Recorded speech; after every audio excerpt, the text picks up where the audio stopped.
Education qualification क्या? मेरा नाम उत्कर्ष मिश्रा है। मैं लखनऊ से बिलोंग करता हूँ और मैं बीटेक कंप्यूटर साइंस इंजीनियरिंग की है, ऑप्शनल सोशियोलॉजी, और ये मेरा सेकंड अटेम्प्ट। सेकंड इंटरव्यू कौन सा था? First first second attempt first interview. तो एक्सपीरियंस कैसा रहा, कैसा फील कर रहे हो आप? एक्सपीरियंस काफ़ी अच्छा था, होल्ड भी काफ़ी कॉर्डियल था। इंटरव्यू से पहले थोड़ी नर्वसनेस हुई थी, थोड़ा घबराहट हुई थी। वो तो हुई। अच्छा अच्छा, अभी कैसा लग रहा है आपको? अभी अच्छा लगा। किस तरीके से सवाल आपसे पूछे गए, टेप बेस्ड था या फिर आपके ऑप्शनल से पूछे गए, करंट इश्यूज पे बात हुई? करंट इश्यूज पे मेरे से तो नहीं पूछा गया, मेरा ज़्यादातर मेरा टैब बेस्ड ही गया। टैब बेस्ड गया, एक आईआर का क्वेश्चन था बस। अच्छा अच्छा, टेप से क्या क्या सवाल पूछे गए, थोड़ा हिंट दे पाया? टैब टैब से हॉबीज़ को लेकर के, लीडरशिप पोजीशन को लेकर के, आप और मेरे कॉलेज से रिलेटेड कुछ क्वेश्चन,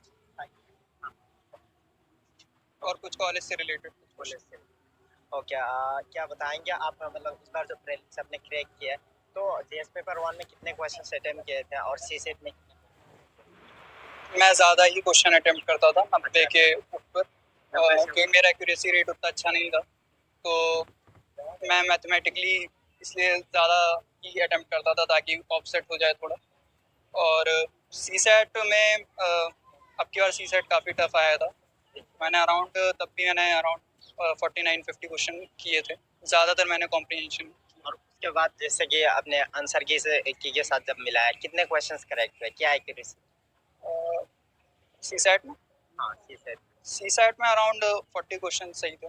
40 क्वेश्चन सही। लेकिन कोचिंग की आंसर की कभी कभी गलत भी होती, तो आगे पीछे थोड़ा बहुत हो हाँ, सकता तो सी सेट के लिए इस बार आपने कितने मतलब प्रीवियस ईयर क्वेश्चंस एनालिसिस किए थे? है। सी सेट के लिए पिछले 4-5 साल के आप अच्छे से लगा लीजिए आप पेपर, और जीएस के लिए पिछले एटलीस्ट 15-20 साल का आप एनालिसिस कर।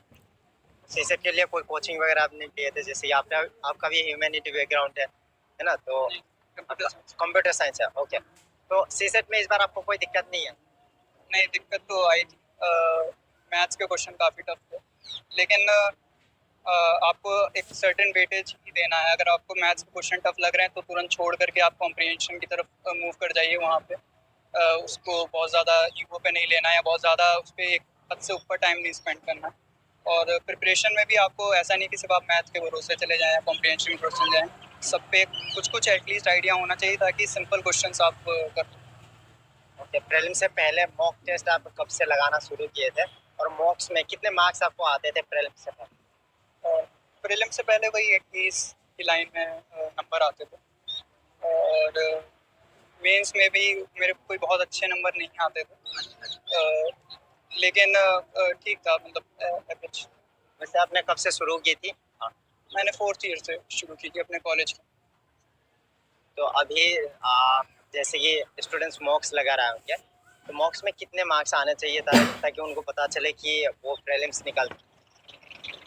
मेरे ख्याल से मॉक्स के भरोसे तो नहीं, मॉक्स के नंबर के भरोसे आप नहीं प्रेडिक्ट कर सकते। ये है कि आप मॉक्स अगर लगा रहे हैं तो उसको अच्छे से एनालाइज करिए। सारे आंसर्स जो है, जो टॉपिक आपका गलत हो रहा है उसको बार बार आप अच्छे से एनालिसिस करिए। ज़्यादा मॉक्स नहीं लगा पा रहे हैं तो भी कोई बात नहीं। अगर कितने आप मॉक टेस्ट लगाने चाहिए? मैंने प्रीलिम्स के लिए अब की बार अराउंड 30 लगाए थे, 30-35 के अराउंड मैंने लगाए थे। अगर आप 90-80 बच्चे 80-90 तक भी लगाते हैं, अगर आप नहीं लगा पा रहे हैं तो कोई बात नहीं, आप 30-35 ही लगाइए, लेकिन उसको अच्छे से एनालिसिस ज़रूर कीजिए। अगर आपने एनालिसिस नहीं किया तो फिर कोई फ़ायदा नहीं। आप मॉक टेस्ट कोचिंग में जाकर लगाते थे या फिर घर में ही बैठ के? घर पे ही मेरा ज़्यादातर मोस्टली होता था, और कुछ मैंने कोचिंग में जाके भी लगाया, दोनों दोनों साइड। सेक्शनल मॉक टेस्ट लगाने चाहिए इस समय या फुल डे? इस टाइम आप सेक्शनल अभी लगा सकते हैं, अभी काफ़ी टाइम है प्रीलिम्स का। तो एक एक सब्जेक्ट उठाइए, रिवाइज करिए, उसका एक सेक्शनल लगा लीजिए, फिर अच्छे से एनालाइज कर लीजिए। और कोई नया क्वेश्चन हो, कोई नई इन्फॉर्मेशन हो तो उसको अपने नोट्स में या तो ऐड ऑन कर लीजिए, उसी को फिर बार बार रिवाइज करते रहिए। लिमिटेड रिसोर्सेज रखिए, बहुत ज़्यादा एक या दो क्वेश्चन के पीछे आप पूरे रिसोर्सेज मत चेंज करिए।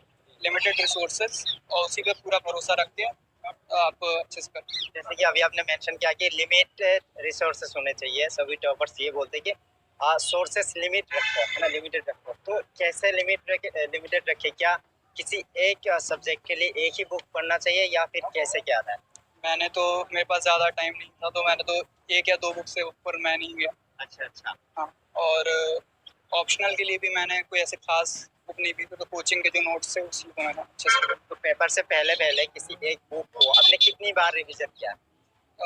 5-6 बार आप कोशिश करिए कि एटलीस्ट रिवाइज़ हो जाए। मतलब एटलीस्ट आप इतना कर लीजिए उस बुक से अगर कोई क्वेश्चन आएगा तो मेरा गलत नहीं होना चाहिए वहाँ पे। जैसे लक्ष्मीकांत, स्पेक्ट्रम, जी, क्योंकि ये जो कोई भी सीरियस कैंडिडेट होगा वो ज़्यादातर लोग गलत नहीं करेंगे। हाँ।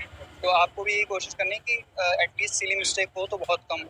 जी, कुछ टॉपर्स ये बताते हैं कि प्रीलिम्स से पहले-पहले आपको शॉर्ट्स नोट्स बनाने चाहिए ताकि पेपर देने से 2-4 दिन पहले वो आप अच्छे से रिवीजन कर पाएँ। तो बताएँगे शॉर्ट नोट्स आप भी बनाते थे या अगर बनाते थे तो कैसे बनाते? मैंने तो ज़्यादा शॉर्ट नोट्स नहीं बनाए, मेरे पास उतना टाइम नहीं था। लक्ष्मीकांत, स्पेक्ट्रम ऐसी बुक्स का मुझे नहीं लगता शॉर्ट नोट्स बनाने का कोई फ़ायदा होता है।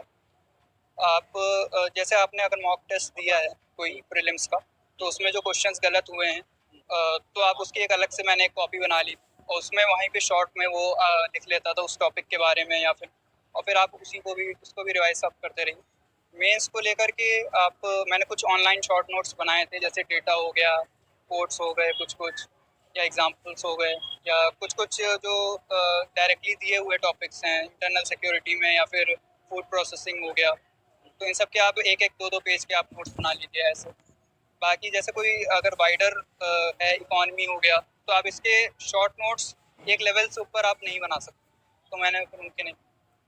ओके, अभी जैसे कि प्रीलिम्स के लिए कुछ ही दिन बचा हुआ होगा, तो अभी क्या मैसेज रहेगा एस्पिरेंट्स के लिए जो इस टाइम प्रीलिम्स में 2024 वाले प्रीलिम्स में बैठ रहा है और इस समय को वो कैसे यूज़ कर?